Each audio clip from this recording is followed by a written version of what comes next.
Assalamualaikum warahmatullahi wabarakatuh. Perkenalkan, nama saya Aji Ramadan, mahasiswa Politeknik Negeri Lampung, jurusan Teknologi Pertanian, Program Studi Mekanisasi Pertanian. Pada kesempatan kali ini, saya akan membahas tentang persamaan dan perbedaan antara akhlak, moral, dan etika. Sebelumnya, kita bahas dulu pengertian etika, moral, dan akhlak. Etika adalah sebuah tatanan perilaku berdasarkan suatu sistem tata nilai suatu masyarakat tertentu. Etika lebih banyak dikaitkan dengan ilmu atau filsafat. Karena itu yang menjadi standar baik dan buruk itu adalah akal manusia. Jika dibandingkan dengan moral, etika lebih bersifat teoritis, sedangkan moral bersifat praktis. Moral berasal dari bahasa Latin mores yang berarti adat kebiasaan. Moral selalu dikaitkan dengan ajaran baik buruk yang diterima umum atau masyarakat. Karena itu, adat istiadat masyarakat menjadi standar dalam menentukan baik dan buruknya suatu perbuatan. Akhlak berasal dari kata huluk yang artinya perang atau tabiat. Dan dalam Kamus Besar Bahasa Indonesia, kata akhlak diartikan sebagai budi pekerti atau kelakuan manusia. Selanjutnya, kita bahas persamaan akhlak, moral, dan etika. Yang pertama, akhlak, etika, dan moral mengacu kepada ajaran atau gambaran tentang perbuatan, tingkah laku, sifat, dan perangai yang baik.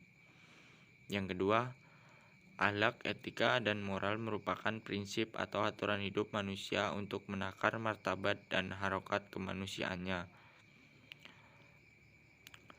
Akhlak, etika, moral seseorang atau sekelompok orang tidak semata-mata merupakan faktor keturunan yang bersifat tetap, statis, dan konstan, tetapi merupakan potensi yang dimiliki setiap orang. Lalu, apa saja perbedaan antara etika, moral, dan akhlak? Perbedaan akhlak merupakan istilah yang bersumber dari Al-Quran dan As-Sunnah. Nilai-nilai yang menentukan baik dan buruk, layak atau tidak layak suatu perbuatan, kelakuan, sifat, dan perangai dalam akhlak bersifat universal dan bersumber dari ajaran Allah. Sementara itu, etika merupakan filsafat nilai, pengetahuan tentang nilai-nilai dan kesusilaan tentang baik dan buruk. Jadi etika bersumber dari pemikiran yang mendalam dan renungan filosofis yang pada intinya bersumber dari akal sehat dan hati nurani. Etika bersifat temporer dan sangat tergantung pada aliran filosofis yang menjadi pilihan orang-orang yang menganutnya. Apakah akhlak bisa dibentuk? Jawabannya bisa. Dengan cara yang pertama, secara terus-menerus atau kontinu. Imam Al-Ghazali pernah mengatakan, kepribadian atau budi pekerti manusia itu pada dasarnya dapat menerima segala usaha pembentukan melalui pembiasaan.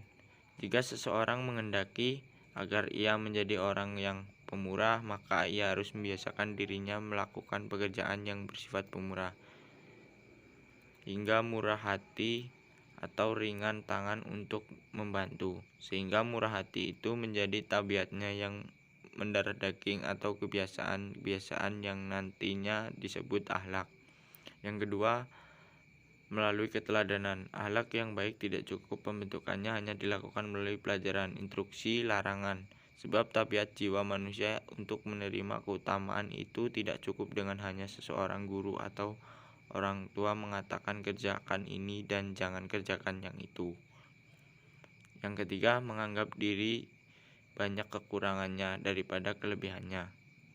Ibnu Sina, seorang filosofi Islam yang pernah mengatakan, jika seorang menghendaki dirinya berakhlak mulia, hendaknya terlebih dahulu mengetahui kekurangan dan cacat yang ada di dalam dirinya dan membatasi sejauh mungkin untuk tidak berbuat kesalahan. Mungkin itu saja yang dapat saya sampaikan. Saya ucapkan terima kasih. Wassalamualaikum warahmatullahi wabarakatuh.